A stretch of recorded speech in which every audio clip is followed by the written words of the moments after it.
start the live recording or the recording of us on the OBS. I'm going to go ahead and take that down. Oh yeah, peep the background there. Hold on, where did it go? I just had it open. Oh, I guess I closed it. Yeah, my computer's operating a little bit slower than I would like today, so hopefully that doesn't give us any kind of issue. Hopefully. All right. We got a big boy agenda here, Gabe. Yeah, that's what happens when you neglect your problems. Yeah, no shit, man. I got a lot of stuff on here and got a lot of stuff to do, man. All right. A little staticky. Everybody good? Is everything good? Hold on. I'm gonna close that because that ain't changing. Oh, hello, it's in front of me, Jacob, you fucking Nimrod. All right.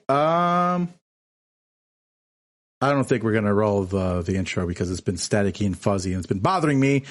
We're gonna have to find a fix for that. I don't know what the fuck I typed there. Yeah, you've had some typos on this agenda, man. I don't know what the fuck. I fuck's had to go going in on. like an English teacher and mark What them the up. fuck? Oh my god, I'm like stuck on stupid right now. Okay, cool. Stuck All right. on stupid. It's my next punk album. Check it out. It'll be live through what's like a weird label. It'll be on Kazaa. It'll be on Good Fight Music. Good fight music. And it's only on there because you're gonna want to fight me after you hear it. That's fair, man. That's fair. I'm totally with it, and I totally understand that. Oh, really quick side note about that Good Fight Music label, right? Okay.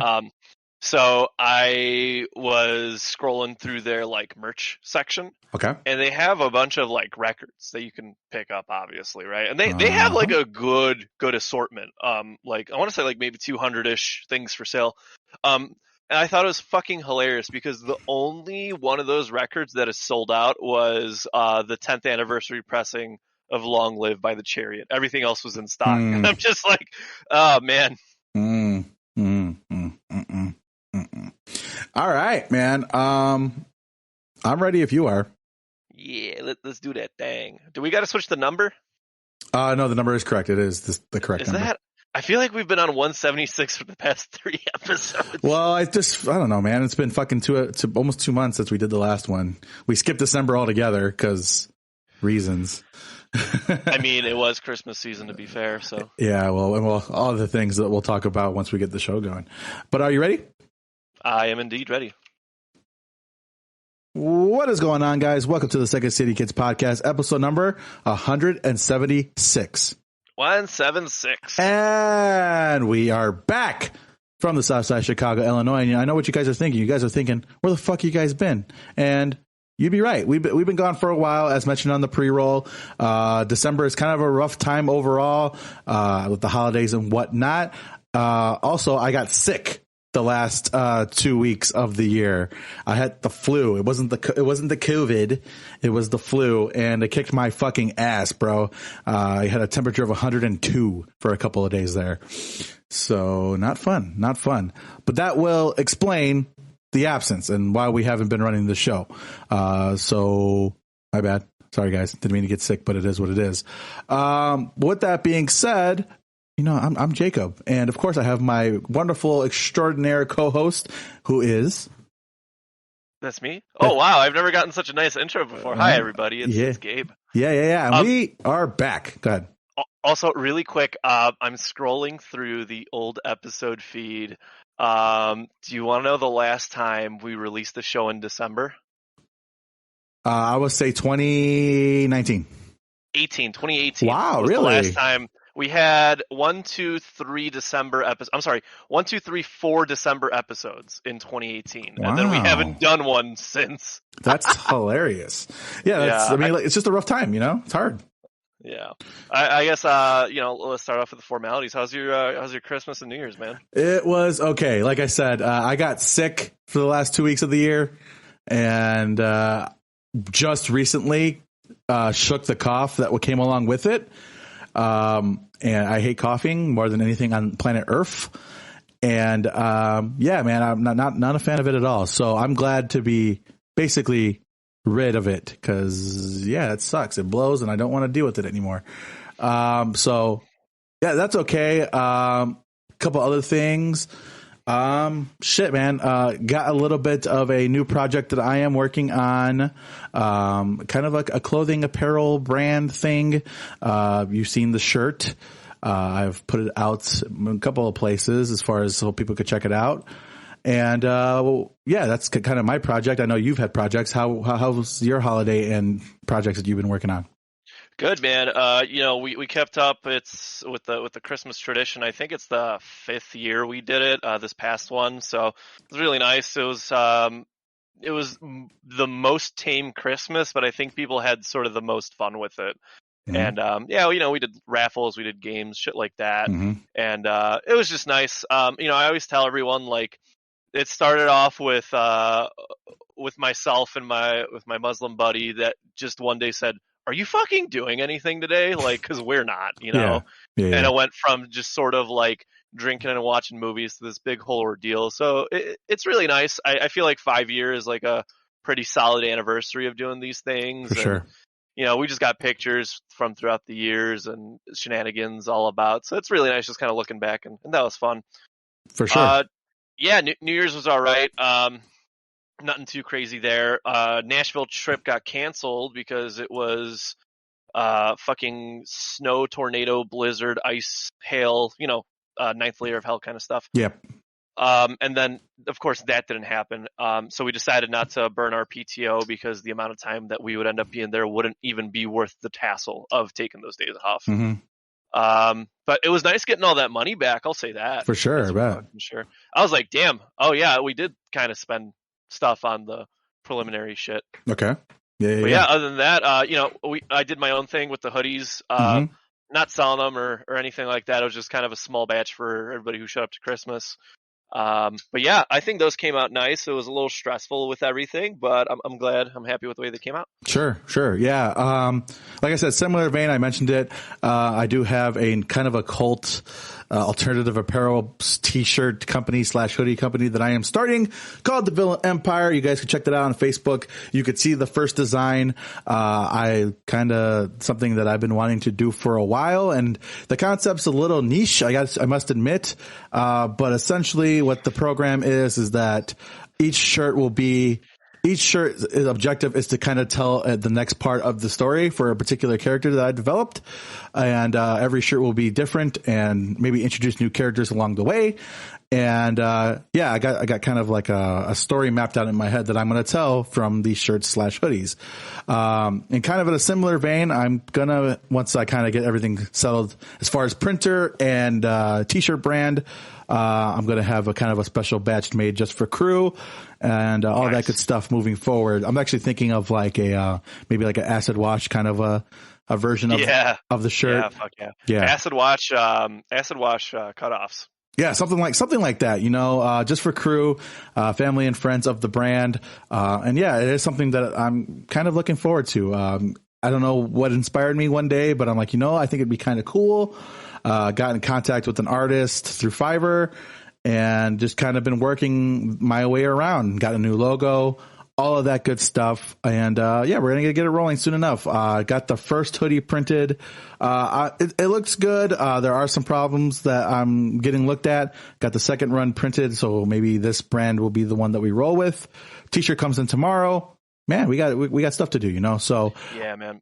I personally, I love shit like that. I feel like you and I are very much on the same train when we're like, we want to design like wearables because for sure it's fun. It's what it is. Period. Well, we can't do merch because we give up on the band, but that and like it's just I think it's a very large part of kind of our genre of what we enjoy, like the design and the iconic t-shirt designs and looks and stuff like that. It kind of harkens back to that style stuff. I mean, you've seen the shirt. And I'm looking forward to it, man. Like I said, it's kind of scratching all of my creative itches from design to storytelling to kind of this dark occult world that I'm creating. So I'm looking forward to it, man. And again, I don't want to harp on it too long because that's not an ad. But check it out if you guys get a chance. It is on Facebook, and I do plan on putting it on sale online soon enough. Check it out, Villain Empire on Facebook. Hey, it's funny as shit. You could be like, "Oh, this episode's sponsored by Villain Empire," because you run both of these things. both of these things are mine. So, well, the podcast is ours, but yeah. All right, man. We do have a fat boy agenda here, and I don't want to waste any more time. Let's go ahead and get into it. You have a note. Yeah. So last year, Illinois hit $1.38 billion in recreational marijuana sales. For pretty much everyone that said, "Oh, this isn't gonna make any money. This isn't gonna, generate revenue." You're wrong. So, you're wrong. Illinois, thank you for putting out. Jesus, I'm sounding like the fucking opening band for somebody that's not from the U.S. that just goes Illinois. Like, no, dude, we're either in Chicago or not in Chicago. Right. But yeah, man, I just thought that number was huge because, I mean, like when the shit was legalized, both of us were like, yes. And then, you had everybody else on the other side of the argument that was like, oh, blah, blah, blah, blah. It's like, dude, say what you want. The state cashed out. Yeah, for sure. Makes you wonder why we're still back on the budget. But again, we are not a political podcast, so we're not going to talk about that. Also, really quick side note about the note itself. About half of that revenue was from our host, Jacob himself. So. He's not wrong. Yeah, man, I partake. Fuck, man, shit. It helps me sleep. Number one, I think that's the biggest benefit of it. It helps me sleep without pain, and I consume responsibly. My kids are sleeping most of the time, so if anybody's got a problem with it, fucking fight me, because I will fight you on this every single day of the week. Yeah, man. The pain of existence is simply too much for my brain, so anything short of a medical coma ain't gonna do much. I mean, fair enough, man. I get it. So yeah, that's good stuff. I mean, hopefully more revenue to come. It's definitely a growing industry, and I think a lot of people who were opposite of allowing people to consume are now starting to see the benefits of it, at least from a financial standpoint. Yeah, I think that the people who are hardcore against it now just like get like CBD products at the very least. Correct. Like, oh, well, it helps with pain. It's like, no shit. You're a believer. You're a believer. Yeah, no shit. You're not like fully committed. You don't have the band's like tattoo and t-shirt, but you like their music. For sure. Yeah. So let's dive into movies, TVs, and books. Cool. So on the last podcast, we talked a lot about The Mummy, which is, I believe, a favorite of both of ours. It's a really solid film. Yes. And we were just kind of like, what would make a good Indiana Jones style action subgenre of its own? It's sort of the action thriller, quirky, fun character vibe. And we were supposed to come up with some contender films. Now, I do have a small list of films, and I do have sort of why they didn't kick off into that genre. Okay. But before we dive into that, I have a couple notes on 1999's The Mummy for you. Okay. So the first one, it was originally intended to be a horror film. They wanted a resurrection of the OG 1930s mummy, right? And they wanted to keep it horror. George Romero was originally the first director signed on. So weird. A zombie dude, right? Which weird looking back at what we got versus what was intended, but I don't think it would have been the weirdest thing, because mummies are zombies in essence, right? Yeah, for sure. Yeah. Or we could say that zombies are gentrified mummies if you want. Yeah, we could do if you that. want to really do a deep yeah, we could do that. Sociology kind of dive on things. For sure. So then that was a no-go because he said bigger budget. Then Clive Barker of Hellraiser was signed on to direct it. Yeah. Same thing. Hey, man, we need a bigger budget. He came out with we'll call it a rough draft of the film, and Universal said, yo, this is kind of intense for the mainstream audience, which what did we expect? It's Clive fucking Barker. Correct.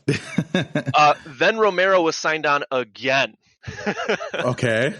And then he dipped out. And then they went through and eventually found the director that we have now. And the director wrote a rough copy, and he said, hey, I don't think we should do horror. I think we should do a PG-13 style action adventure movie, sort of in reminiscence of Indiana Jones. Correct. And Universal said, you know what?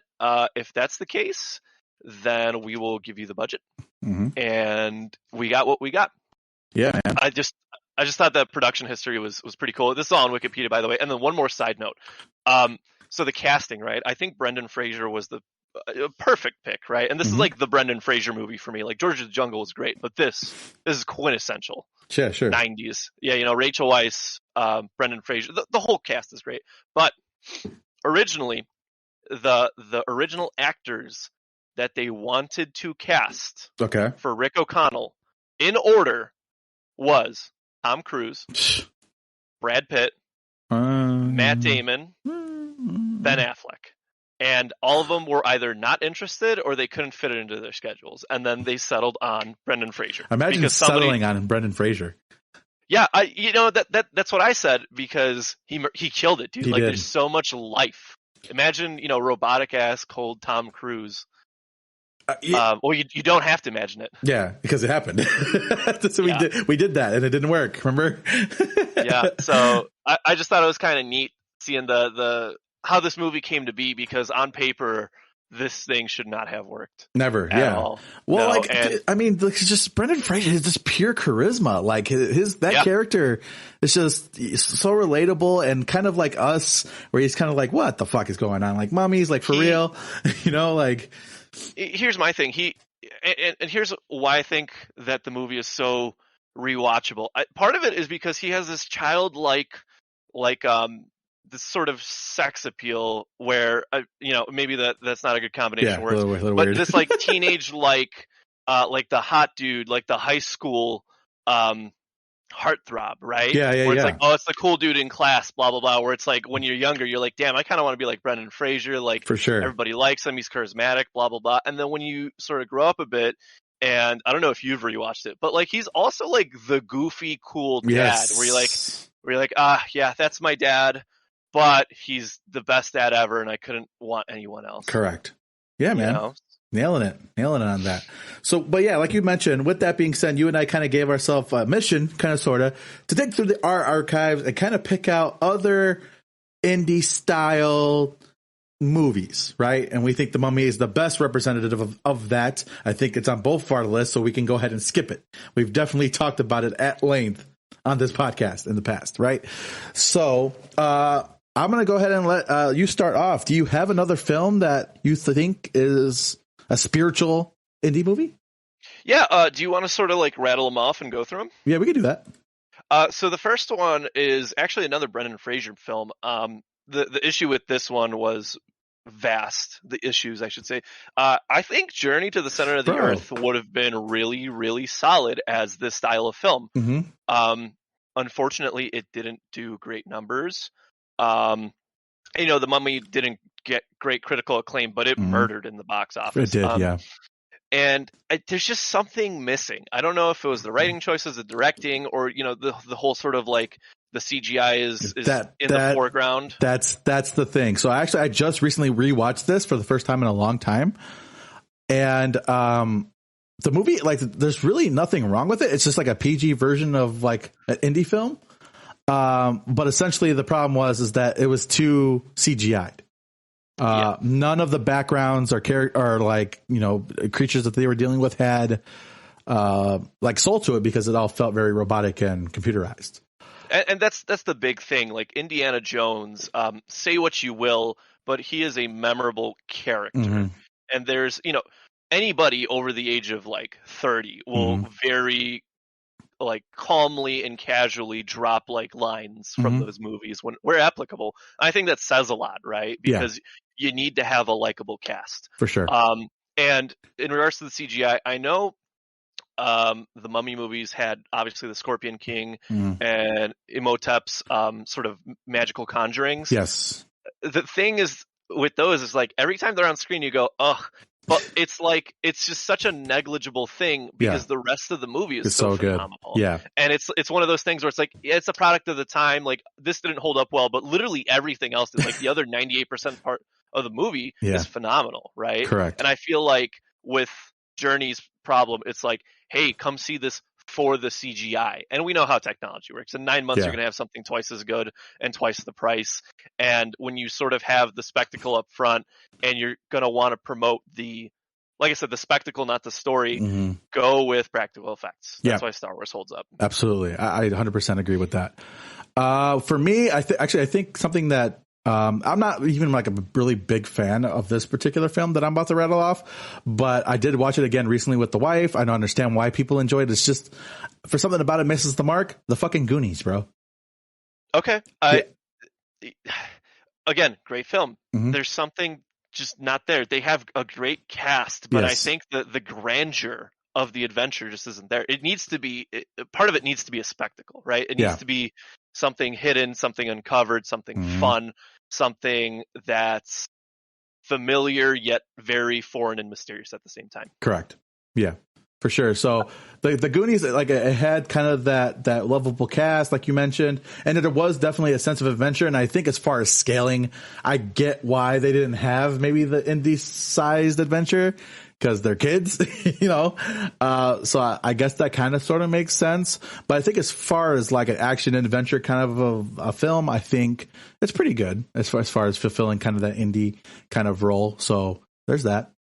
My next one might be a controversial pick, but I think if they would have planned it from the beginning, I think the A-Team remakes would have been a very good contender, because you do have a likable cast, you do have badass action, you do have fun quippy remarks, and you know, these sort of like four-way interactions between all the bullshit, right? I feel like the problem with the A-Team is what people expected was a big bombastic like Expendables action film, where it's the focus on the guns and the focus on, you know, this sort of macho-ness amongst them, which if you're looking for that, you know, this is a solid movie night, you know, backup plan for you. But I feel like the sort of whimsiness with Indiana Jones and the Mummy is that you don't have to rely on big muscles and even bigger guns. It's a lot of like cleverness in not only their actions, but in the writing. And again, like, it's missing sort of the, geez, you're going to call me crazy. It's missing the action. It's missing the adventure part of action adventure movie. Okay. That's the thing. Like, there is an adventure, right? Like, adventure is a very broad term, but you're not scaling caves, you're not exploring, and you're not this or that. Yeah, that's my take on it. Yeah, I could definitely see what you're talking about with that. Next up is another movie that I actually reviewed a couple of months ago, Jungle Cruise. So I mentioned this when it came out. I'm like, it's kind of a weird spiritual successor, not just to indie films, but to The Mummy itself. Just because of the style of film, you kind of have to watch it to understand it. But a big fun adventure that had a decent amount of scaling, seeking an item that hasn't been seen for thousands of years, and that has this kind of magical kind of quality to it. You have a charismatic lead with The Rock, obviously. You have a great secondary female character, Emily Blunt, and kind of a funny brother type in that movie as well. And I think, like I said, spiritual successor to The Mummy, but also because of the relationship, also to an Indiana Jones film. So I would definitely put Jungle Cruise up there. It was a great time. I loved it when I watched it. So that's up there for sure. Really solid pick. My next one, the issues are blaringly obvious, but the Murder on the Orient Express series. Oh man. So the obvious reason why this failed as a true spiritual successor, or even like inspired, is because, at least in the first movie, I don't know if the second one's out yet. I know it's coming out soon. Coming out soon, yep.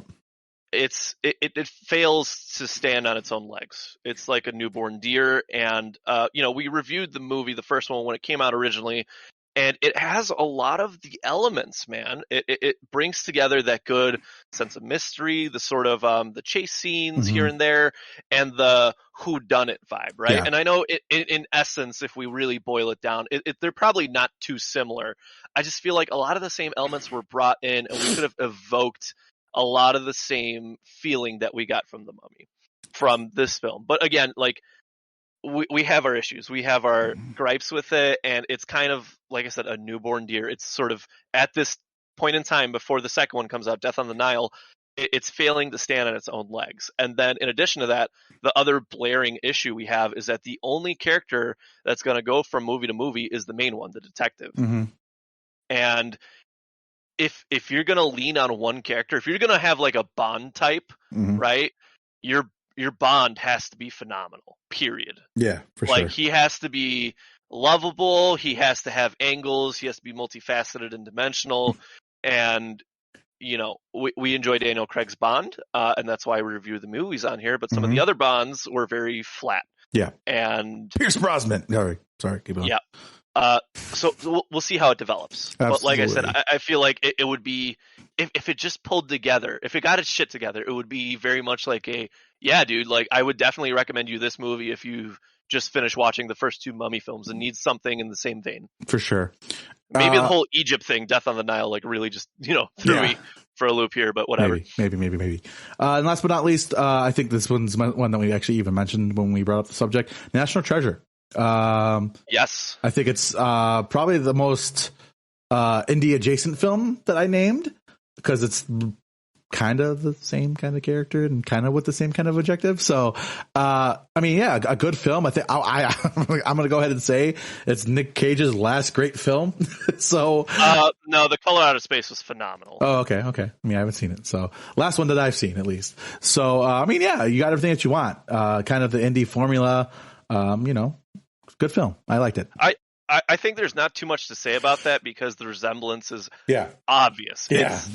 It's one for one almost. You just change the location, change the characters up a bit, and then I guess slightly the plot, if you want to say. Yeah, that, right? A little bit. Just a little bit. I have 2 more. Sure. One of them is kind of sort of, and one of them is like yes. I'm going to start off with the latter. So the obvious one to me is Atlantis: The Lost Empire. Oh, that's a great one. This is a quintessential action adventure film. Again, lovable cast. I love Milo Thatch. He's one of my favorite animated characters. He's great. And you got Mole and what was the doctor's name? Sugar? Or no, his name was Cookie, excuse me. Yeah. And you just, these lovable characters with such a good heart, and the initial premise was let's find if this is really out there, right? Like curiosity for curiosity's sake. Yeah. And then you have the villains take the turn that are like, no, profitable curiosity, profit, money. And money. it's just such it harkens to everything that makes these sort of films great. And I would argue that this is more of a direct Indiana Jones spiritual successor as opposed to The Mummy. But Atlantis and The Mummy are like the two, like one of them is the cooler older brother. You know what I mean? For sure. And the other one was like, I'm going to do my own thing, but thank you for raising me. Yeah, I could see that. That's a good one. That's a good pick, Gabe. I like that. Yeah. And then my last one, it's going to be kind of a weird one. And it's not going to fully qualify because, well, you'll see why, but I feel like it's definitely there. The Tom Holland Spider-Mans. Oh, okay.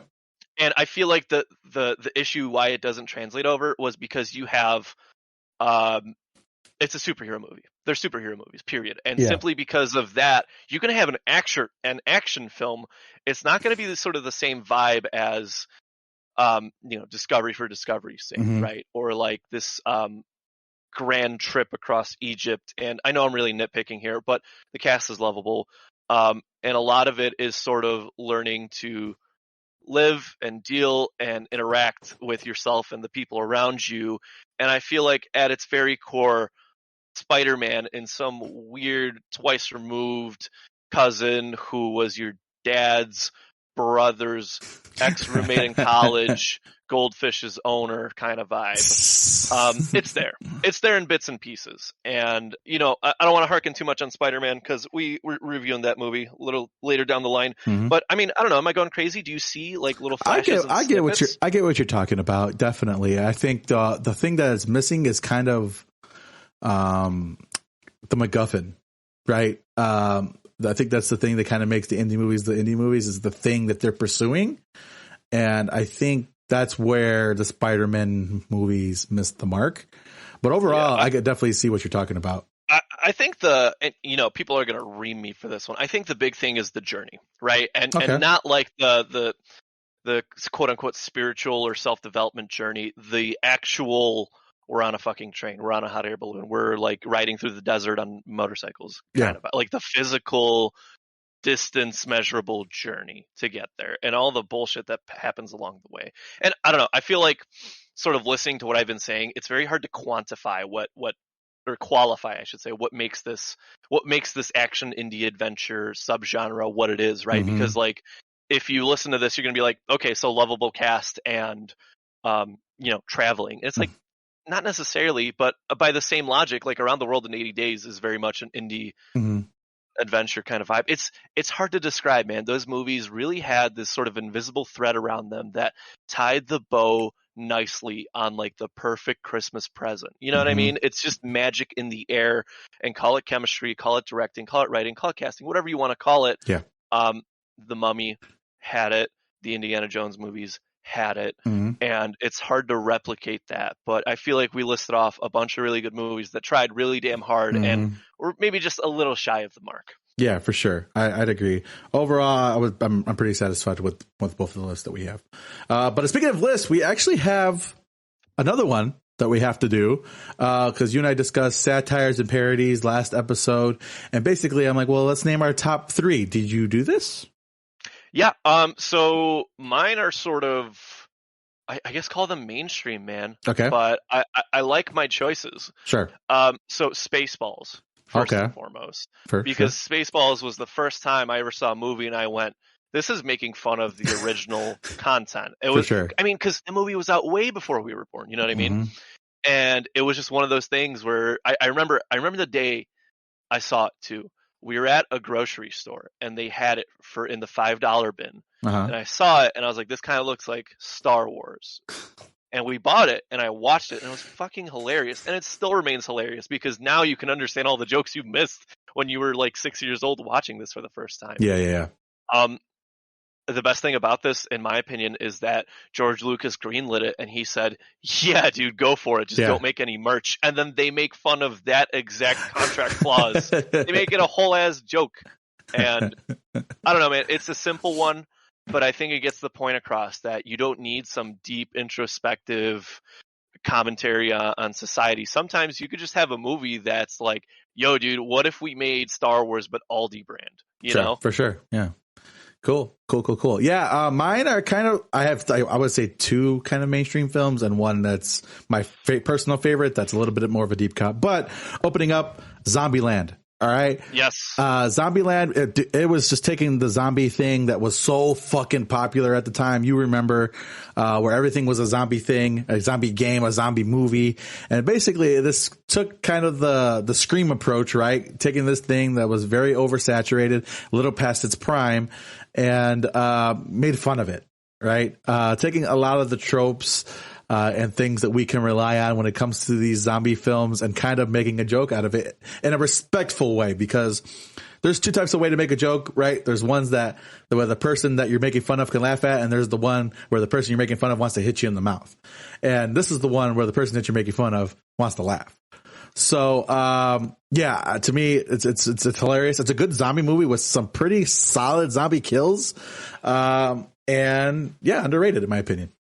That's the ultimate satire, is that you make a quintessentially good whatever genre or whatever director parody or satire while still making fun of the material. And I think Zombieland really hits the mark, because it came out in 2009, so that was 2008, peak zombie culture. That was 2000 what? 8, I think.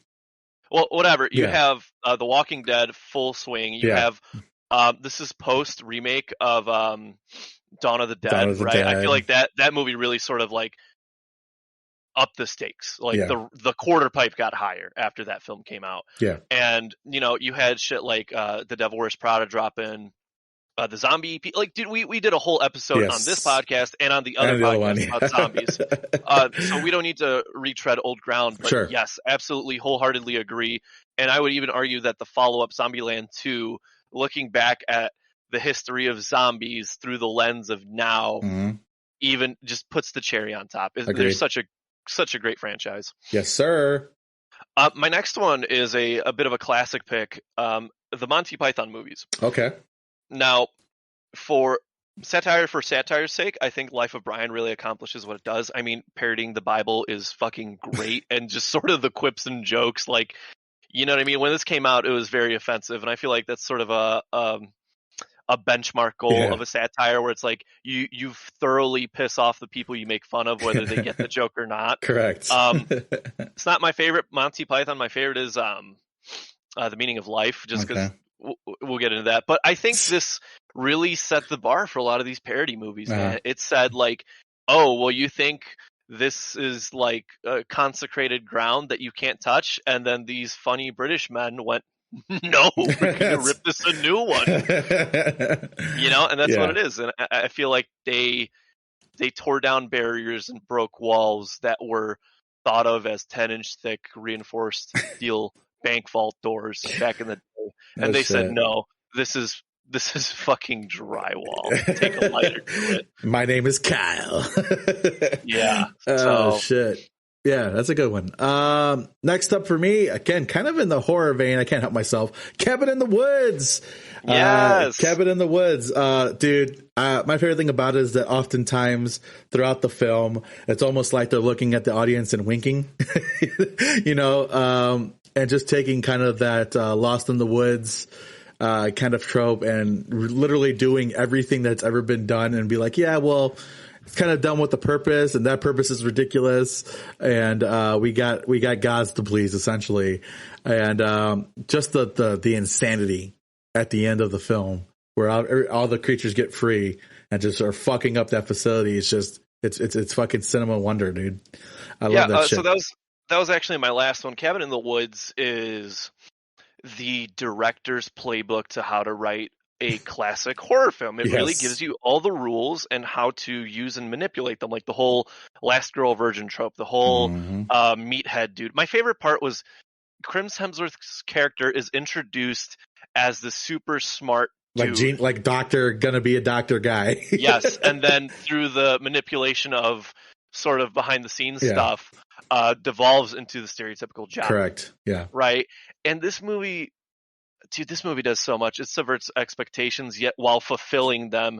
It makes fun of an entire genre in one fell hour 35-minute swoop. Like, this is it's phenomenal, period. And my favorite part about this is that it is a parody of horror locked within a horror movie itself, because the whole premise is that there's some old gods, otherworldly bullshit that humans cannot comprehend, and they crave this sort of stage play is what it is, really, right? A fucking stage play. This dramatization to quench their great thirst for blood. Yep. And if you frame it as a canonical perspective of what's going on in the world, this explains, the past 100 years of horror. No shit.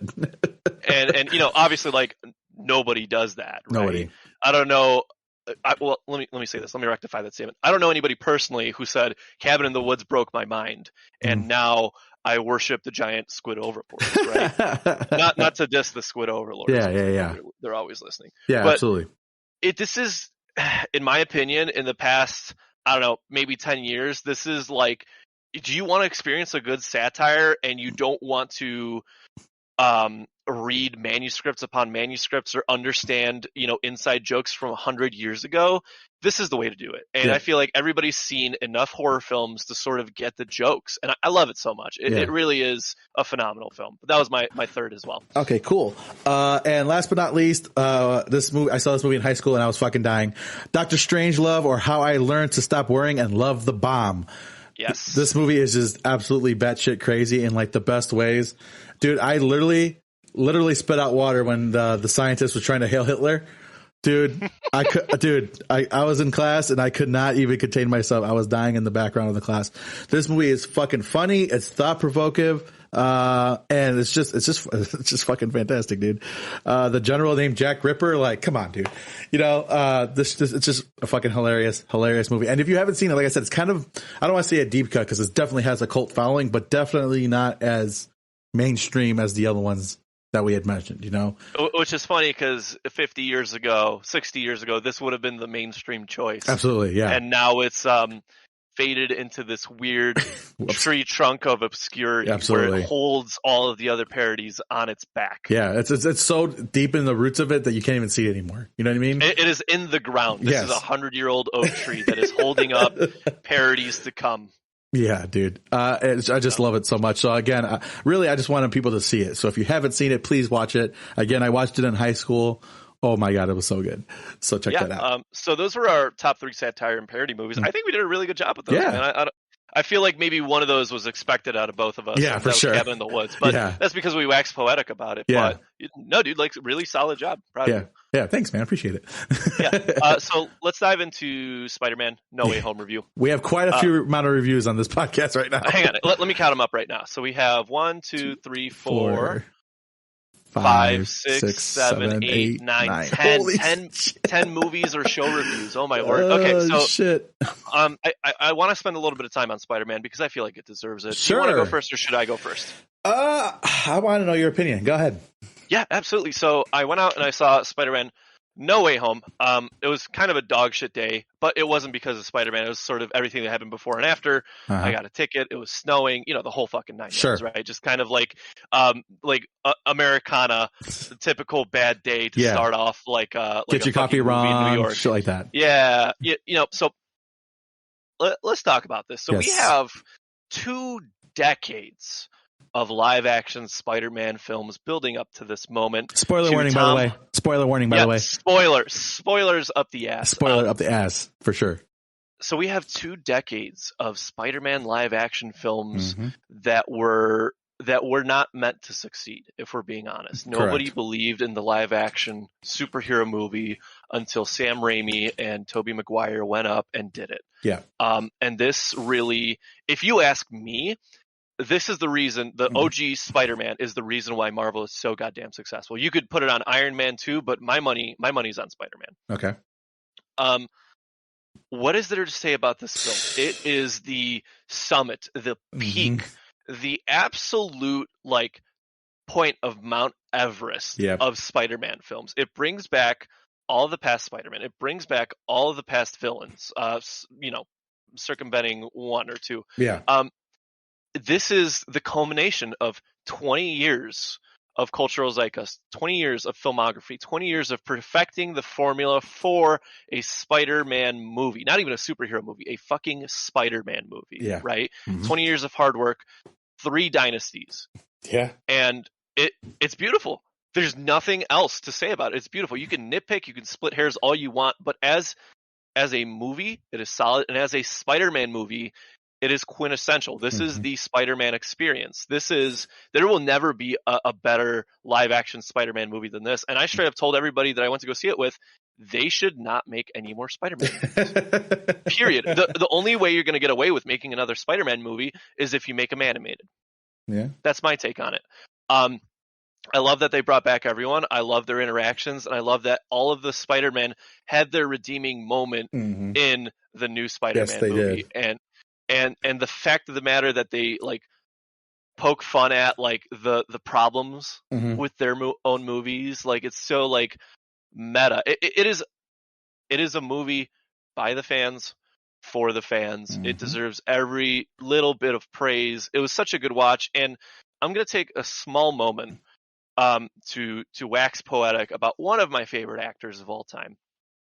Willem Dafoe yes.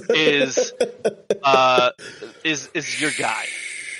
I did my Lighthouse review, and one of my big things was Willem Dafoe is fucking terrifying. Yeah. And it's hilarious because he's in my favorite Wes Anderson, Life Aquatic, and he's just this sort of foreign dude that you're I don't know if I like him. I don't know if he's going to be good. Kind of do they, don't they sort of vibe. Willem Dafoe is fucking terrifying. And knowing that this dude came from a Shakespearean stage play background and then skyrocketed into big pictures like this, I do not want to see the tragedy of Macbeth with Willem Dafoe as Duncan. You know what I mean? That would probably break some people's minds. This dude is terrifying. He commands the fucking screen. And the whole Norman Osborn versus the Green Goblin, all the weird little small minute facial details that he did in the OG Spider-Man movie was brought back for this 20 fucking years later. He still remembers how to play not 1 but 2 different characters. The fact that when it's Green Goblin pretending to be Norman, imagine so much tiny little unrecognizable detail, goddamn, goes into that kind of acting, but it translates so well on screen. And you know in that final moment of No Way Home when it's Goblin pretending to be Norman. And God fucking damn it, the movie was solid. It is an A. I don't know if I want to give it an A+, but you know what? It might work its way up there. That's my review of it. Go watch it if you haven't. And if you have, go watch it again. Yeah, for sure. Basically, I'd agree.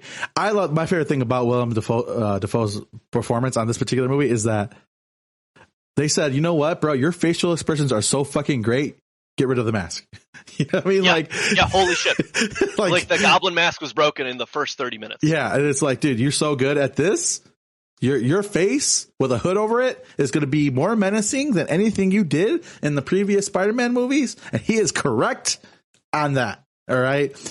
The fucking fight scene at the the apartment, at Happy's apartment between Peter Parker and everyone, but especially Green Goblin, where they're just smashing through fucking floors and beating the shit out of each other. And like, I think people forget that he has like angry dad strength. Yeah. Is what the Goblin has. Yeah. And he is vicious.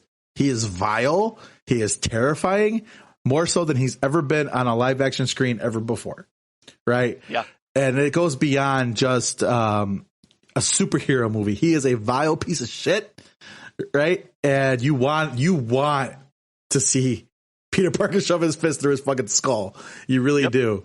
And it was fantastic. But with that being said, you harped on Willem Dafoe, and yes, he absolutely is fantastic. And yes, I will say that he stole every single thing he was in. But let's talk about my boy Alfred Molina as Doc Ock. Oh man, so good to see him back. Yeah, he's so perfect. Nailed that performance. It's wonderful. It's fantastic. I love how in the end he was a guy who wanted to see his life's work be accomplished, essentially. And it was what inside of him, he was always a good guy, right? And in a weird way, he kind of ended up working with the Spider-Man near the end of this film. And I mean, he at his core, he's not a bad guy. He's just tainted and corrupted by those tentacles, man. By those arms, yeah. And I loved it, man. This movie spoke to me in so many different ways that it appealed to various points in my life where Spider-Man was one of my favorite. It is one of my favorite Marvel superheroes, and it's literally a greatest hits. From top to bottom. And even some of the aspects in Spider-Man movies that are underappreciated, such as Andrew Garfield as a whole. And his moment with MJ is just wonderful, right? Yep. Because he finally got it right. He finally got to save the girl. Granted, it wasn't his girl, but he made up for it. It was an MJ. Yeah. Period. Yeah. And he got to save her this time the correct way. And he made you feel that, right? And that moment where they're coming through the portals, like, Jesus Christ, bro. Like, it's incredible. They did such a great job overall. And I mean, I know everybody kind of knew that they were coming, but at the end of the day, we didn't really know. I would have been shocked if they weren't. I would have been shocked if they weren't in it, but I wouldn't have been surprised, if that makes sense. You know what I mean? If I was doing the marketing for this movie, I would have not shown anything from any of the other Spider-Verses, honest to God. Yeah. For sure. I was focused on Doc and Spidey and them doing their own thing. Mm-hmm. And you go and you show up and you're like, oh my God, this is happening. Yeah. And dude, it happened. I was telling Adriana by the end, I'm like, that might be one of the coolest things I've ever seen in theaters. Like, period. Yeah. Two quick little tidbits. First of all, I love that they brought back the original Goblin color scheme, yes. The purple, like tattered robes against the green. That's the only thing that was missing from the first Spider-Man. Correct. And then two, my favorite thing is my girlfriend was trying to explain these why the moment where Garfield saved MJ was important. I was like, dude, these storylines, these plot beats are older than we are. I know the history. Yeah. I read these when. Like long before this shit was like, you know what I mean? Like cool and Marvel was like the next big thing. Like I grew, you do not have to explain. Yeah. I was like, born in darkness. Bro, when we found out that Andrew Garfield's love interest was going to be Gwen Stacy instead of Mary Jane, we knew what was coming. The first film, Captain Stacy dies. Second one, she dies. Yeah. And he breaks the promise. That's literally the entire like, yes. Yeah. I just thought those two things are funny. I really love Andrew Garfield as an actor. We watched that Tick Tick Boom, which is the prelude to I want to watch Rent. that. Yeah, I want to watch that. So good. I he's just the epitome of like the band kids, but like in all the best ways, you know, like the eccentricity, the sort of like, oh my god, blah, blah, blah. He's in one of my favorite movies ever, The Social Network. So, and in one of my favorite movies ever, Hacksaw Ridge. Oh, that too. That was great too. Yeah, the motherfucker got range. And fun fact, when he said "I love you guys," that was improvised. That wasn't Peter Parker. That was Andrew Garfield that said that. Fucking hilarious. I love the conversation they had about the web shooter. That shit had me fucking dying, bro. He's like, wait, so it just like comes out of you? He's like, yeah. He's like, does it come out of anywhere else? He's like, no. Yeah, man. It was good seeing Tobey Maguire back too. Absolutely. You could tell he's aged a little bit, but in the context of this film, it works. I dig it, and I'm glad he got to reprise a role that honestly he got a lot of shit for a while. So weird. Now he's like a hero. Now everybody loves him for it. Yeah, now he's the Golden God, huh? Yeah, it's so weird. All right. But yeah, that was. What is your final grade? It's an A. It's an A. It's definitely an A. I was telling everybody, I'm like, it might be one of the best standalone Marvel movies ever. Period. Yeah. You know, it's funny because you say standalone, but you really do sort of need that knowledge going into it. But at the same time, you don't, because it's just ingrained into our like, you know, collective like cultural memory. If you've been around for 20, 25 years, you know the history of these films. They're a big deal every time they come out. And I went into there not watching any of the Tom Hollands, and I still got everything. Yeah. You know the beats. Yeah, so that was fun. But yeah, A on No Way Home. Now let's talk about some other sequels, reprises, I almost said Gravedigger stuff. Let's talk about the Matrix regurgitation. I mean resurrection. I didn't see it. I did, and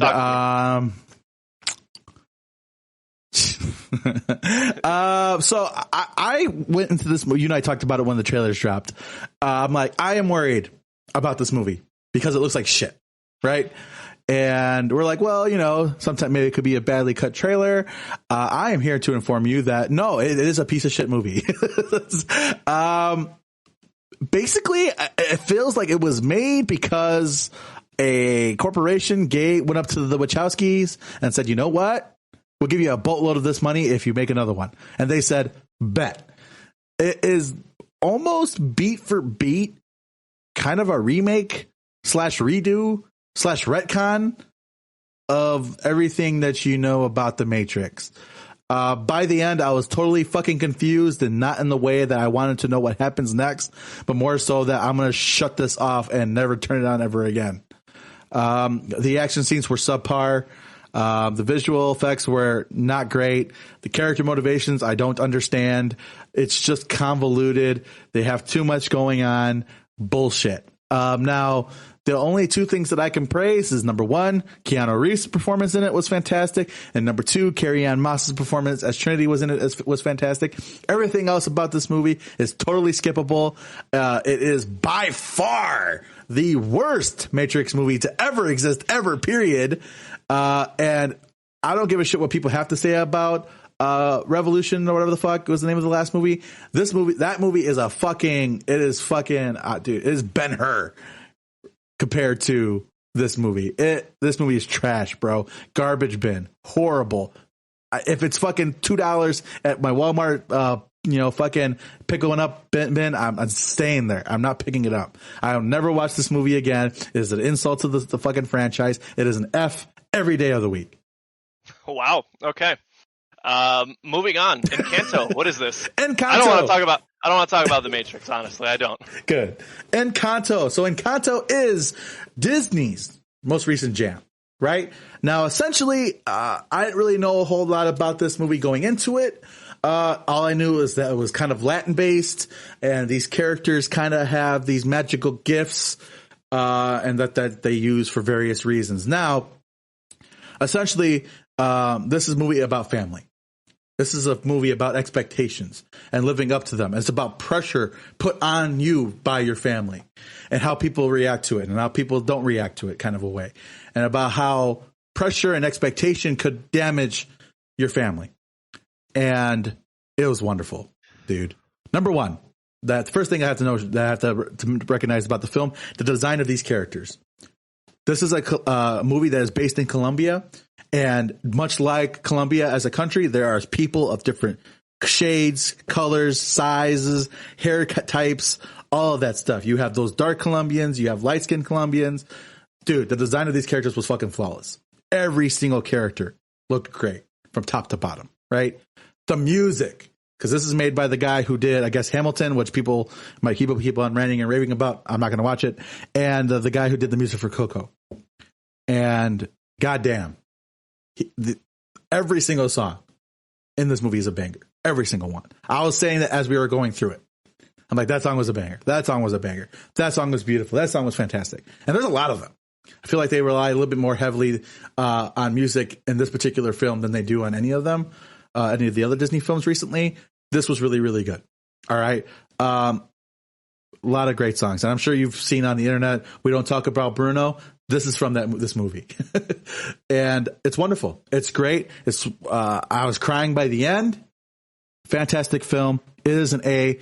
And yeah, it was just great. So definitely, if you have not, it is on Disney Plus. Watch it. It is wonderful, wonderful, wonderful, wonderful film. Sweet. Mm-hmm. Really quick side note. Sure.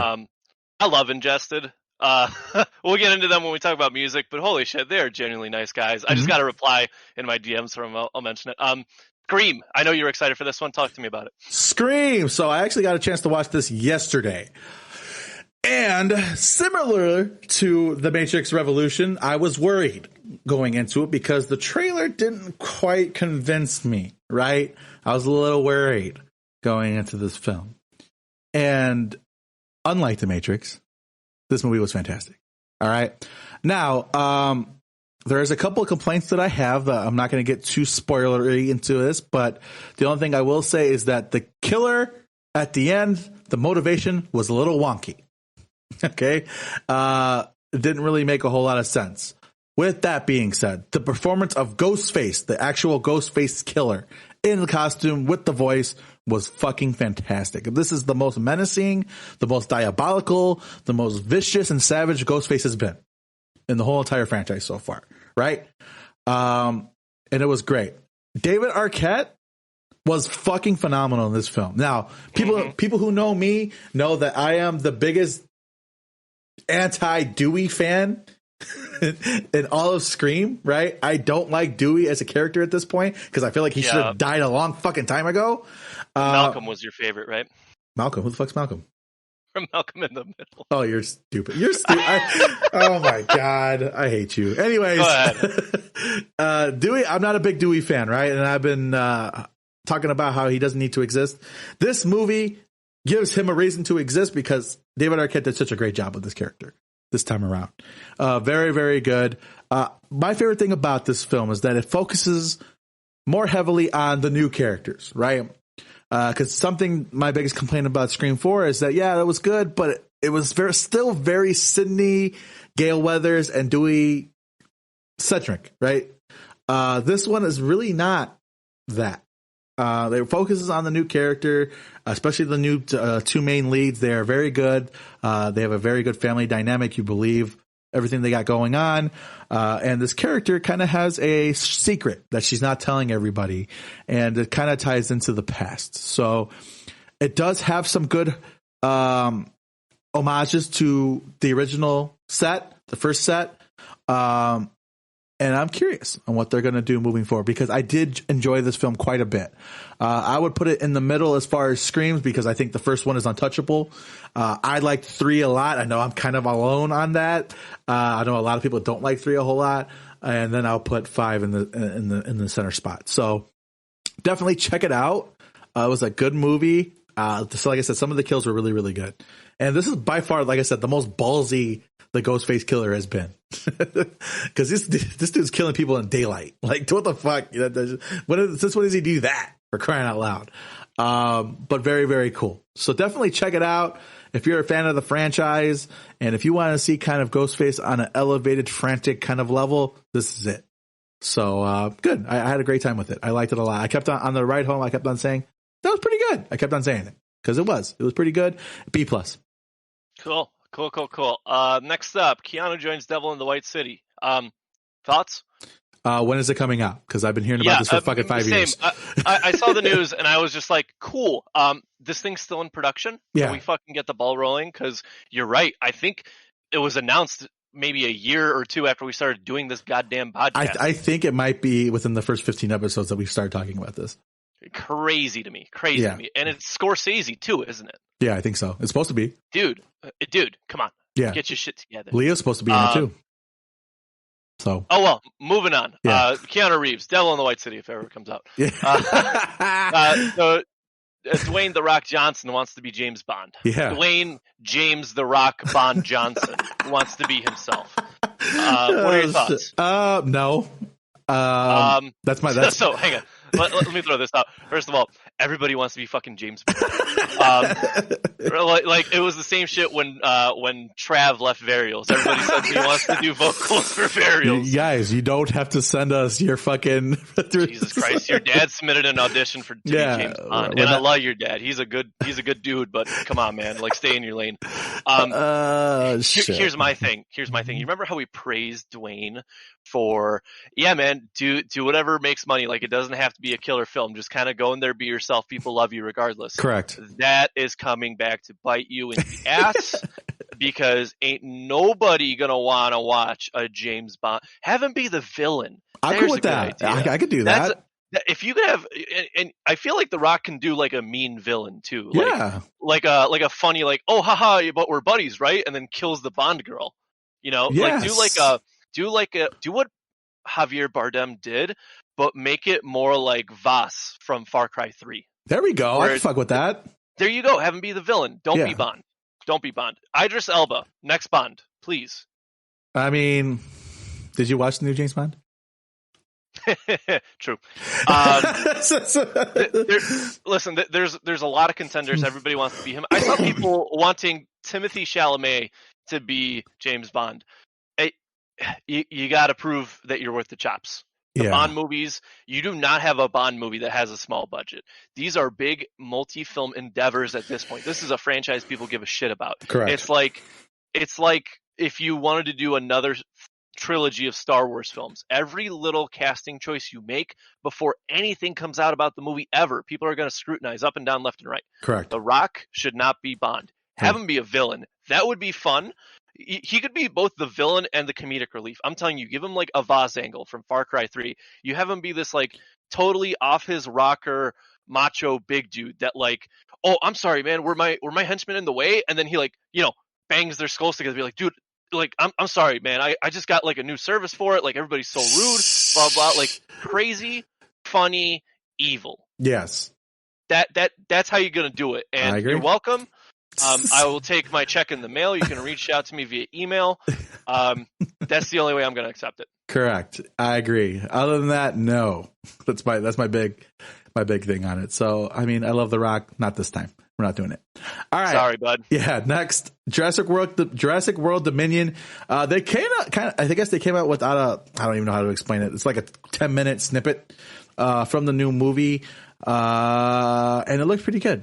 All right, so from the way Jurassic World, the last one left off, what was it called? Jurassic World what? What's it called? Shit, what was it fucking called? Jurassic World, I don't know. Anyways, it looked good visually. Fallen Kingdom. That's what the fuck, I know it was fucking something fucking pretentious like that.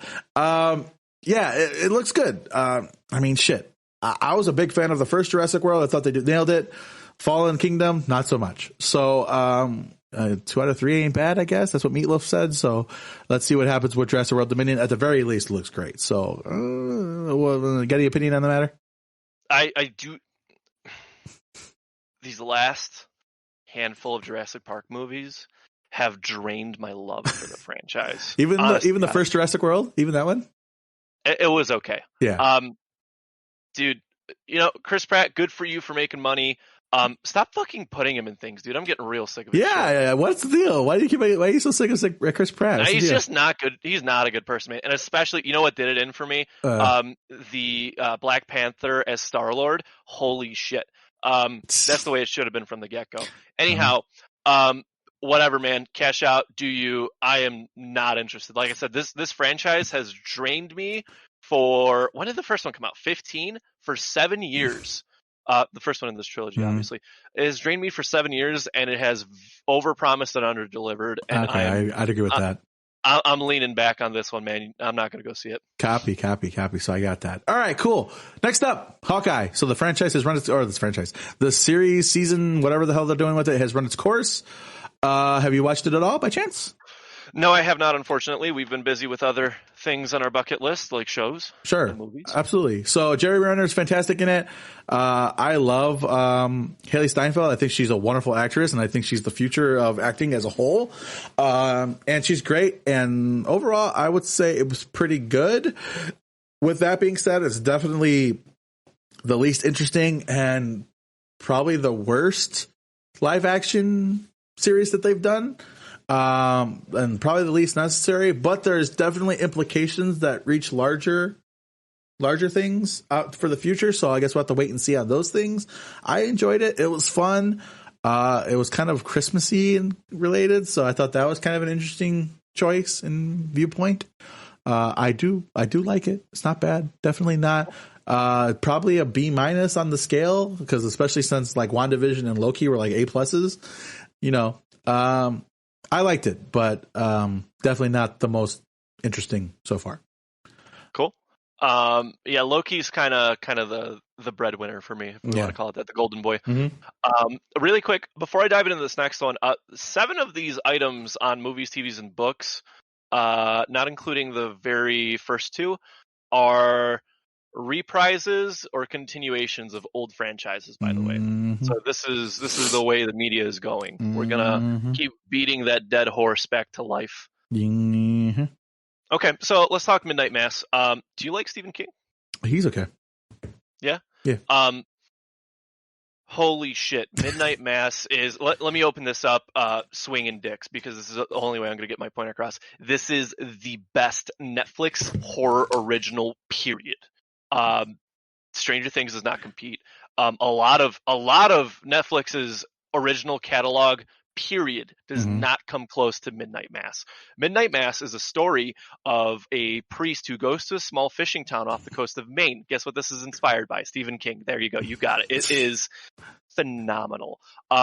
Couple of things. It is 7 episodes. They're an hour apiece, and it tells a full, complete story. No bullshit. No, post-credit, blah, blah, blah. It is a complete, good, fundamental story. It tells the story of a new priest who comes back to this fishing town to take over the old priest who's ill, right? And that's one of our main characters. The other main character is this kid who moved out of this fishing town to go live in New York. He got a DUI. His life was ruined. Now he has to move back in with his parents and sort of start his life brand new. We see crazy fucking shit unfold in these 7 episodes. So first of all, this thing is masterpiece, chef's kiss. It is so good. Literally by the end of it, my girlfriend and I were sitting on the couch trying not to fucking cry. The ending is that beautiful. Okay. No, and I'm not even playing with you. I know I've said that about a lot of things. Literally like speechless. Like we had to exit like the office that, my theater set up in and go into the kitchen and sort of like, stretch, get some air, calm down a bit, decompress, because it was thick, it was good, it was heavy. If you like Salem's Lot, you're gonna fucking love this, because this takes a lot of draw and inspiration. Dude, honestly, I can talk all day about this thing. I could talk about the symbolism, the meaning, the this and that, and how this played out. I don't want to ruin anything for you though, so you should go fucking watch it. But I'll tell you this: out of anything on Netflix's catalog, this is the thing you should be paying attention to. It's the same dude who made the Murder on Murder Hill House thing, whatever, right? It was the same director. This is the one you want to watch. His next project is Death in the House of Usher, which is a Edgar Allan Poe piece. I am incredibly excited for that after watching this. It is an A+ in my book. It is heavy, it is dark, it is bloody, it will subvert your expectations, and it'll take you on a crazy fucking trip. And if you have any connections to the Catholic Church whatsoever, you should watch this, because it will boil your goddamn blood. All right, cool, excellent. Go watch it, for real. Okay. Cool. We went out and saw a Tragedy of Macbeth. Okay. So if you have Apple TV, I believe this is on there. So when's the last time you read the book? High school? Yeah, probably high Sophomore, school. junior year? Probably, yeah. Yeah, same for me. I'm not a Shakespearean kind of, I'm not a Yeah. thespian, as they would say. It's boring to me, if I'm being honest. Denzel fucking Washington. Holy shit. He played Duncan in the movie. Okay. So good. So first of all, it's in black and white. It was shot on, I want to say, 35 millimeter film. So it gives you that nice graininess that you want. Mm-hmm. What do you want me to say? It follows the book. It is a good rendition of the book, in my opinion. And Denzel, god damn, really, really put out for this role. Okay. And I think it's easy to say that he's just a generally well-liked actor, right? Okay. Like there's no contestation to that. Murdered it really, really fucking well. And this is a killer piece. Honestly, if you want something as close to the original work without reading the original work, this is the way to go. It's obviously in set in like, ye old English ass language, but like once you get past the first 30 minutes, you'll be okay. But it was a great watch. Mm-hmm. Really, really good. I love the way they did the three witches, the three hags. Mm-hmm. That was genuinely creepy. Okay. But solid B movie.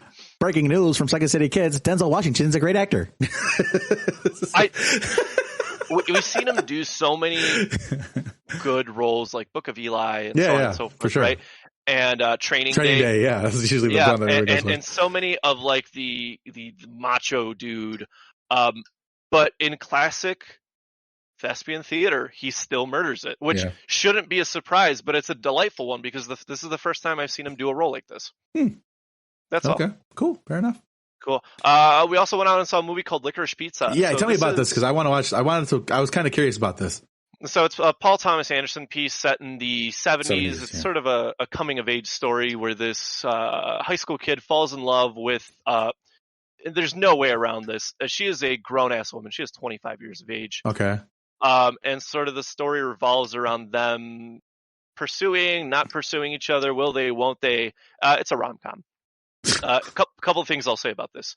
I was excited for this movie, and I'm glad we went to go see it in theaters. The comedy is really fucking good. Like the jokes land. Okay. There's like just goofy situations. Like Bradley Cooper's in it for a couple minutes, absolutely steals the scene. Sean Penn is in it for a while, absolutely steals the scene. Mm-hmm. The music is solid, and here's what I'll say about this movie. This movie is one of those where you are taking aesthetic and vibe over the plot. Mm-hmm. Because if we're being frank, the plot is they fall in love or they don't fall in love and they chase each other and sort of the bullshit that happens in between. Mm-hmm. If you're still interested, I recommend you go see it. I didn't love the movie. Okay. I didn't hate it, and everybody in the car sort of had their own qualms with it. Mm-hmm. It's like a C for me, man. Okay. It's a C. The critics gave it like a 90 and like a 98 on Rotten Tomatoes. And if you like the movie, go for that. But I had some sort of fundamental issues with it. That being said, if you have any interest in seeing it, I encourage you, go support a local theater, go watch it. Because your opinion might be totally different than mine. I just don't think I vibed with it as much. Okay, fair enough. And like I said, it's a C tier. I kind of told my girlfriend, I was like, I'm glad we went to go see this in theaters because I'd be really pissed if I bought it on Blu-ray and this was it. Mm-hmm. But if you got nothing better to do, go watch it, I guess. Sure thing.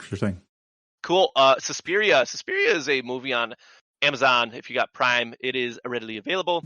It is actually a remake of a 1977 Spanish film about and hang on, you're going to love this premise, right? It markets itself as a dance academy where it's a ballet film, right? Or not ballet, but it's a dance film. But the owners and the teachers at the academy are witches, and it's a fucking coven, and their giant dance is a ritual. Gotcha. Pretty cool premise. My girlfriend loved it. She was very much about it. It is shocking. It is occultish. It is a gore fest towards the end, if I'm being honest. Cool. It's a pretty solid watch. For me, it's got to be like a B tier, but if we're going off of my girlfriend's words, she loved it. She said it was an A for her. I think it's worth the watch. I think it's worth diving into if you're curious. And it definitely does a lot of fun cinematic stuff, a lot of good camera work, a lot of really good solid symbolism, and it's worth your time if you have nothing else to put on. I recommend it. It's pretty solid. I wouldn't call it a full-blown horror, but a horror thriller, if you want to call it that, thriller horror. Okay. Yeah, check it out. It's called Susperia. It's Interesting. a 2019-2020 film. It's fairly recent, so. Cool. Next one. The French Dispatch is a Wes Anderson movie. Now, I like my Anderson. I don't love my Anderson, but I do like him. I picked it up, and here's the premise. It is a company called the French Dispatch that does newspaper, right? They like write articles, and so everybody on staff, as you're sort of introduced to them, are writers. They have their own voice, and they like covering different topics. And of course, Bill Murray, Owen Wilson, your typical Anderson actors are in here. Mm-hmm. And here's how it unfolds. In the very opening shot, they tell you Bill Murray's character, who owned the company, is dead.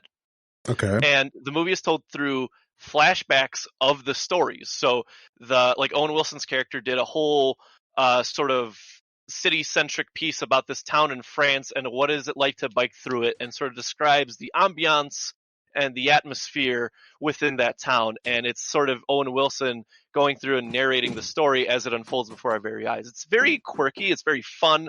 And there's, I think, 3 or 4 different stories that unfold. Some of them I like a lot more than others.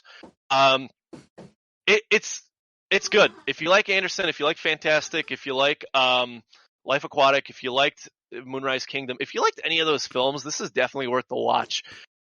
It's up there in terms for me in regards to his filmography. I haven't quite decided where yet. Okay. It is enjoyable. It is palatable. It's nice because if you don't like one story, here comes a totally different story written in a totally different voice. And that's the beauty of it. You don't have to love it as a whole. You can love individual pieces of it. And I think there's something for everyone in this film. Okay, gotcha. Sorry if you guys hear my kid banging on the door. Don't know why she's doing that, but I'm going to hopefully get... she wants me to peel her orange. I'll do it in a minute, Sana. Jesus Christ. All right. There you go. Next up, Return to Hogwarts. This is the HBO Max special. Yeah, it's the 20-year anniversary. Have you seen it? I have. Okay, I don't want to talk too much about it because I watched half of it and then I got yelled at because, you're watching it without me? So I'm going to keep this light and airy and sort of spoiler-free. Sure. If you grew up on the Potters, you need to watch this. I don't care what book came out after the Deathly Hallows. I don't care what media came out after it. If you are nostalgic for the franchise and you want to see where everyone is, this is the thing to do. And this is coming from a guy who owns all the films with the whole separate ass bonus disc with the interviews, the behind the scenes, blah, blah, blah. This is what you want to watch because this thing will suck you in. And it does it on a chapter basis. So it's the first 2 films and the next 2 and the next 2 and the next 2 and so on and so forth.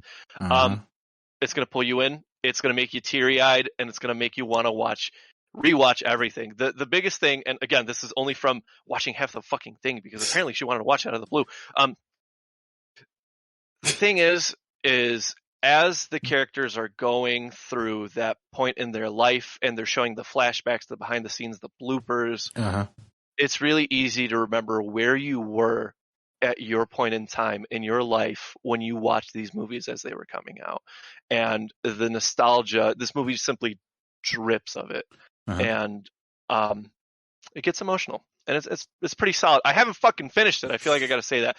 But you got to do it. I already know. This is going to be one of those things where you either watch this first and rewatch everything, or you rewatch everything and then watch this last. Okay. That is my half movie review because she's at work right now and I wanted to watch it today. Actually, you and I have kind of a different opinion on this. Oh, yeah? I thought this was tremendously underwhelming.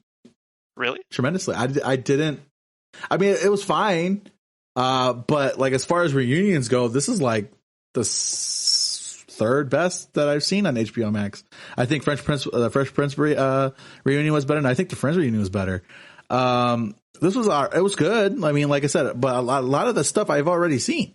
Like you said, I also am the one who has all the extra disc and all the behind the scenes stuff, and it's good to get them to have some kind of retrospective on what they went through, and because what they went through was probably something that'll never be done ever again. I mean, how many fucking actors sign up for basically an 8 movie saga? Essentially, it doesn't happen all that often.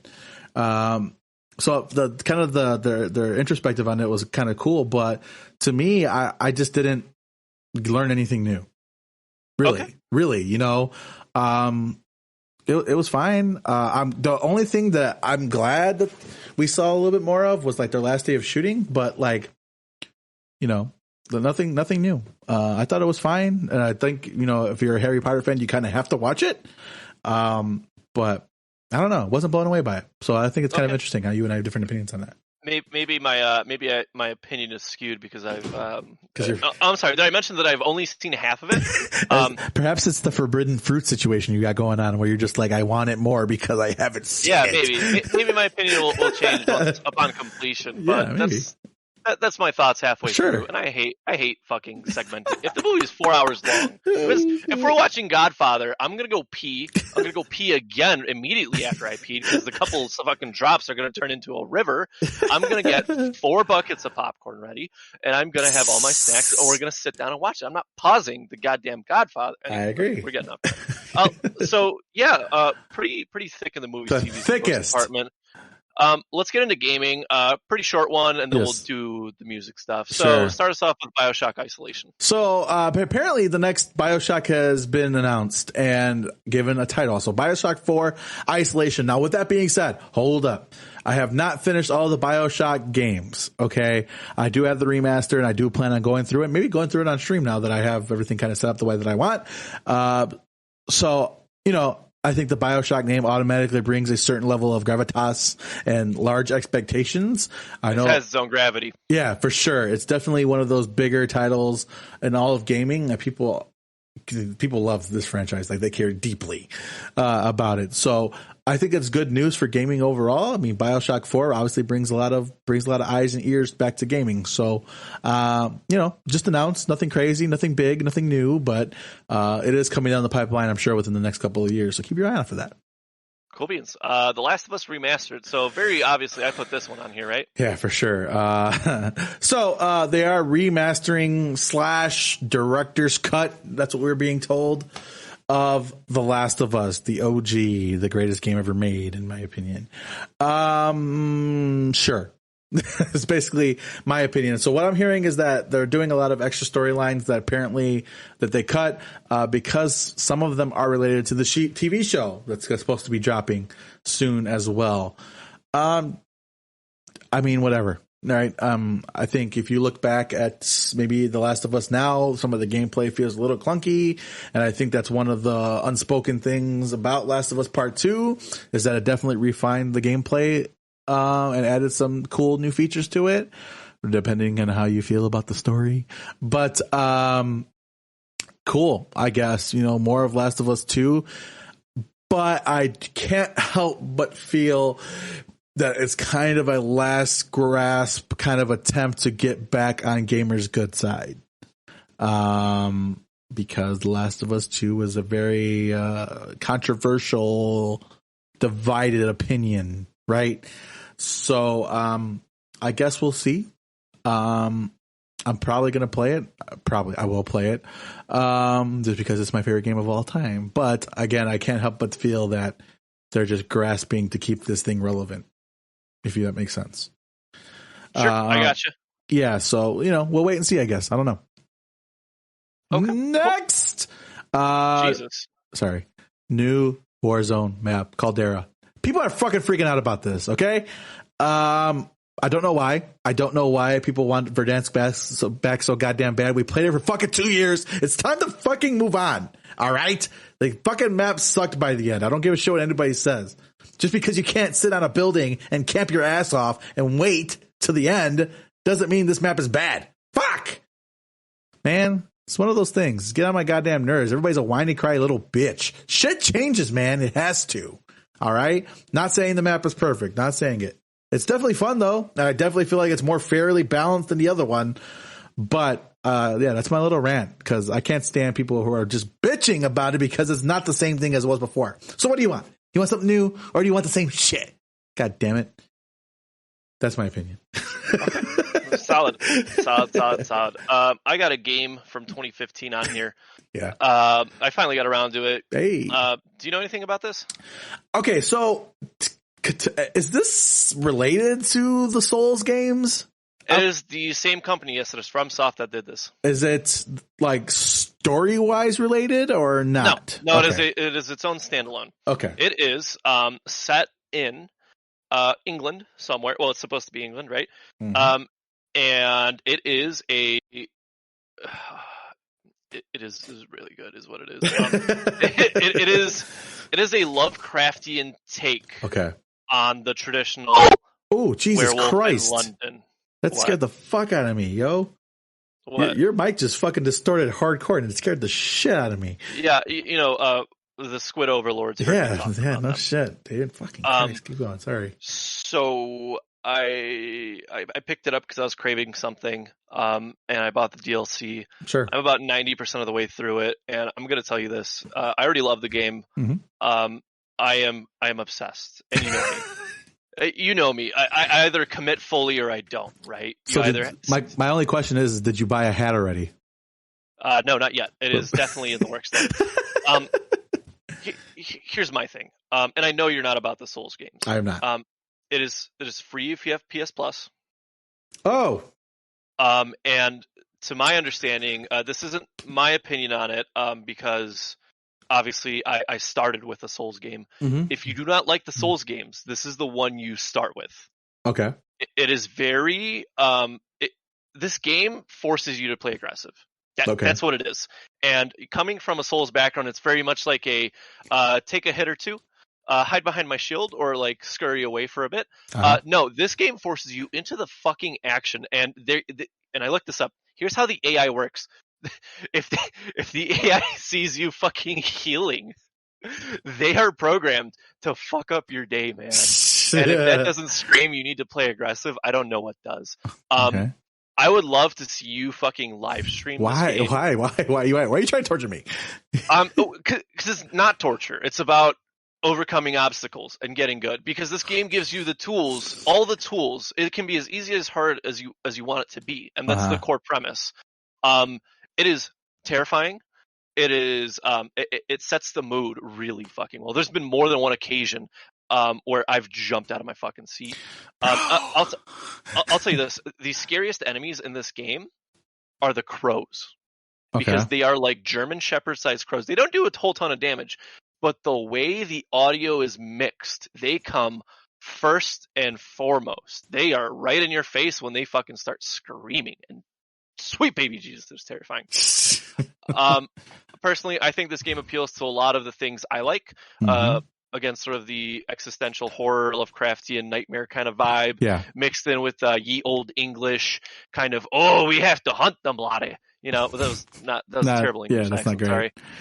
It's kind of Scottish, actually, for being honest. Yeah, there we go. I was channeling my last D&D character, and he was sort of a Scottish dude. Okay. That being said, it is free if you have PS Plus. I think it's worth checking out. The game is an absolute blast, and I don't even... If the PlayStation had hey, how many hours have you sunk into this game? I'm not even done with it, and it's probably already a really embarrassing amount. So I would recommend checking it out to anyone who has any passing interest. And like I said, if it's free, if you don't like it, if you get up to the first boss and you beat him and you're like, you know what, not for me, that's fine, but at least give it a whirl. All right, I'll make a vow to you that I will do it as long as you hang out in the chat with me the whole time. Yeah, fuck it. I'll hang out in the chat with you. Yeah, we can tango. Okay. Yeah, I'll let you know then. I'll definitely, I'm going to add it to my list because, at the very least, like you said, try to get to the first boss and see what happens. Also, really small, funny quip. You can tell I've been obsessed because my girlfriend was like, oh, well, maybe if I was a fucking monster, you'd pay more attention to me. Shots fired. Fired. So sure. But she knows I dig it. All right, so you ready for music news and reviews? Sure. Actually, not really, because I've only listened to about half of this stuff, but keep going. We're going to have to pull some of these over to next week because I don't remember what I was going to say for a lot of them. So first and foremost, goodbye to Gulch. They finished their farewell tour. They put on a good set live. Sounded great. Sort of, I guess. I thought they sounded good. A lot of these Gulch fans were like, oh, they sounded better a few years ago. Who cares? Jesus fucking Christ. I was like, I don't control what your favorite band does in their off time. No shit, man. Fucking A. Put on a killer show. Really nice dudes. Sure. And yeah, it was at the Bottom Lounge. I heard people talking. Some people straight up drove from Kansas to go to this show in Chicago. So dedicated following. Like I said, that sets up on the channel. Check it out or don't. I don't care. What is the name of that channel, Gabe? What is just people to find it? It's photos by Jabril. It's JAHBREAL. But we got we got Silent Planet up there. We got Gulch. But it's videos by Jabril. Yeah, I know. That's anyway. You've witnessed it here, folks. I'm putting the cameras down for good, and I am self-immolating because this is the only way to pay penance for my sins. But anyway, they posted a thing with Harambe and one of their album covers, and it was like 2017 to 2022, and I thought it was hilarious. But yeah, goodbye. Whether you like them or not, you cannot deny that they made a big impact on hardcore in the last 5. Sure, no problem. Definitely. Cool. All right, so we have quite the long list of certified bangers, and like I said, I've listened to about half. Now, also, we do have 2 bands on here, Fit for an Autopsy and Under Oath, who both dropped albums this week.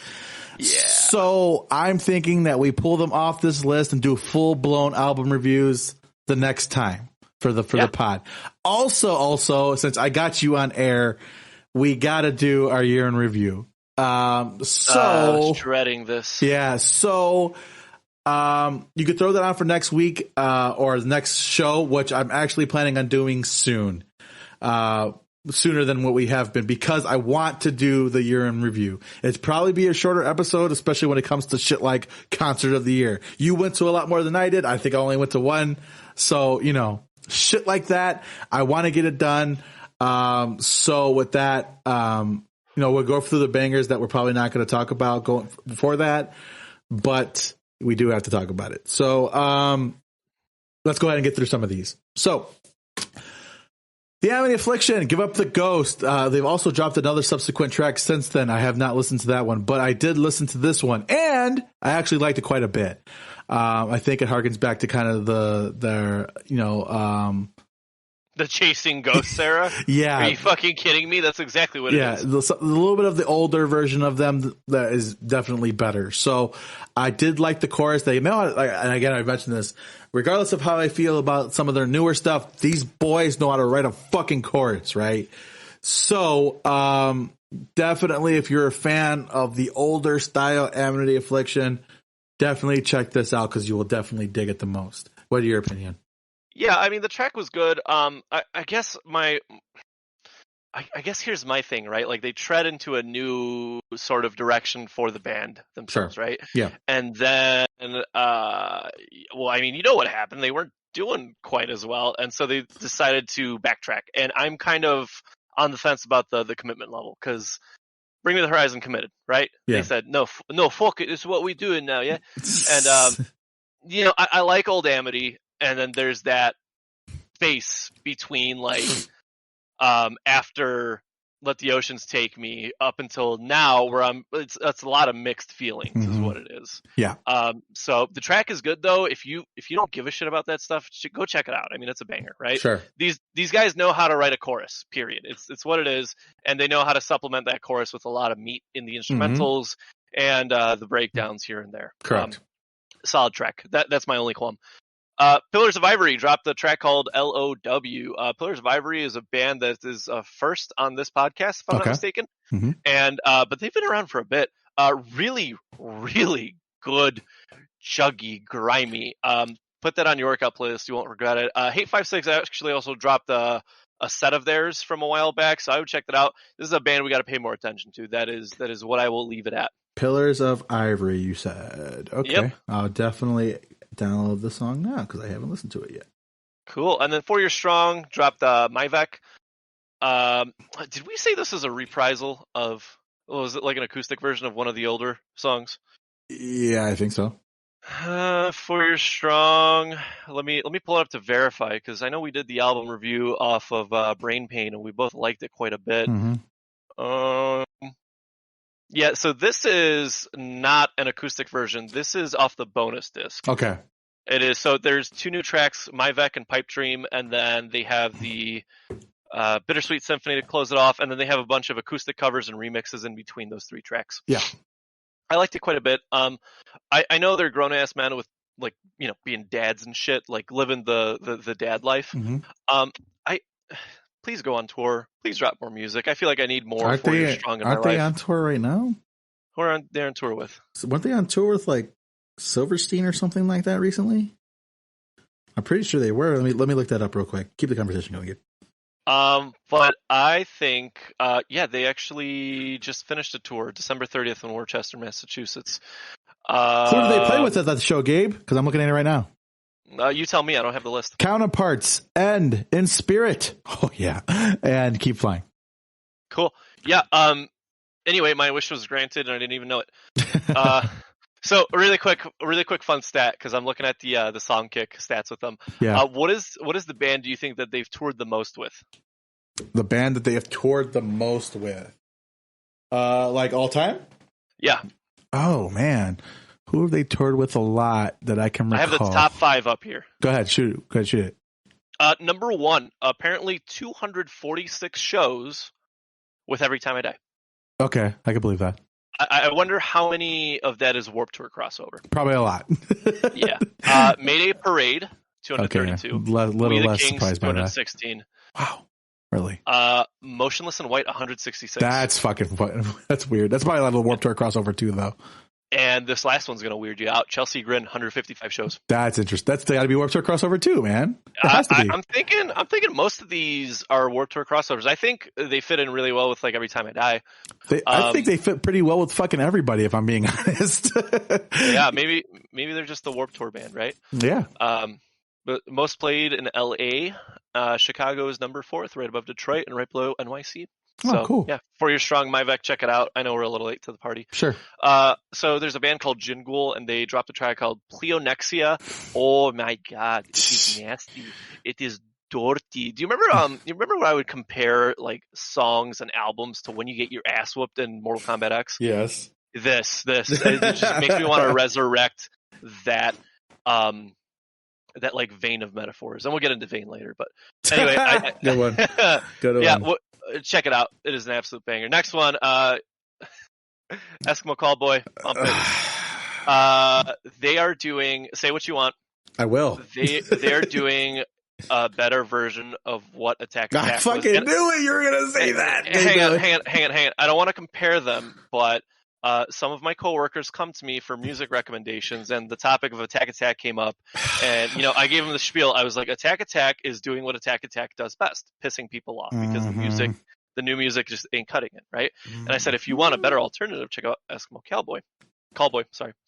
And he's like, wow, this is like Attack, but like actually good. And I was like, thank you. If you like Someday Came Suddenly or any of the further stuff, you should check them out. If you're one of those strange people who like Someday Came Suddenly, I have 2 different pressings of it on vinyl, so I think you know where I stand. Keep going.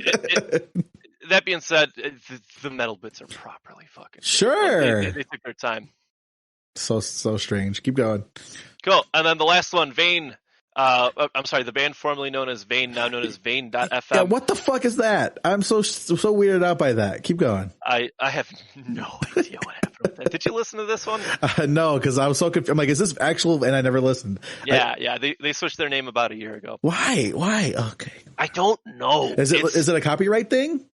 It keeps the people going. I don't know if it's a copyright thing. All I know is that they switched it. No idea. So they dropped a track called The Killing Womb. Sure. If you want to talk about albums that I'm hyped for in 2022, this is like number 1. This track is insane. Okay. You should listen to it for the fucking mix and the mastering, because it is so goddamn nasty, dirty, fucking good. It is like having a shot of Jack with your fucking black coffee in the morning. God damn, it is good. Okay. No, but for real, I think we liked Vane when they came out with Arizona quite a bit, that they were doing weird, cool, new, interesting stuff. They're pushing that envelope, and in fact, that envelope does not exist anymore. It is a howler from Harry Potter, Jesus Christ. Except it's not Ron's mom, it's the fucking vocalist. Yeah. You should listen to it. Okay. I know I'm not being particularly convincing this time with the bangers of the week, but you should listen to it. just listen to them. You should trust me because I feel like I've given really solid recommendations over the years. You've given some good ones. Yeah. So, but be on the lookout for that. Most anticipated, confirmed, announced album 2022. Yes, for me. I know that was a mouthful, but you get the point. For sure. And that's all I got. All right. Wow. That was an episode. My fucking pipes hurt after that episode. Yeah, man. That was an hour 40. Probably our longest episode in a while. And in a while, yeah. I know we've done 2 and some change before. See, it's funny because I was thinking about going into it, be like, okay, well, we're also going to tie in our year in review stuff. But yeah, that would have been about 2.5 hours. And yeah, I don't know. But yeah, so I do plan on doing another episode within maybe this week, maybe by the end of the week that we're about to start. Yeah, we'll do a cute little 40-minute banger. Yeah, something quick, something sweet, just to kind of get it out there and have it done. We'll have it out for you probably within the next week or so. So definitely wait for that. You know what? I feel like this time around it's going to be harder because not last year, but every year before that, we had a running track of, hey, these are my top 5. Yes. And it was very much like one might move up or down or something might come up very last minute and snub a spot. But now it's like, I got to like really sit down and see what came out in the past year. Yeah. I have a couple of ideas, but not like a top 5 anymore. Yeah. Time is just blurred. COVID's really fucked up my sense of timing, as far as like when shit came out and all that. So, I'm definitely on the same boat as you with that. I had to check it to see. I'm like, well, did this actually come out in 2021 or did I think it came out in 2021 or did it come out December of 2020? You know, that whole situation.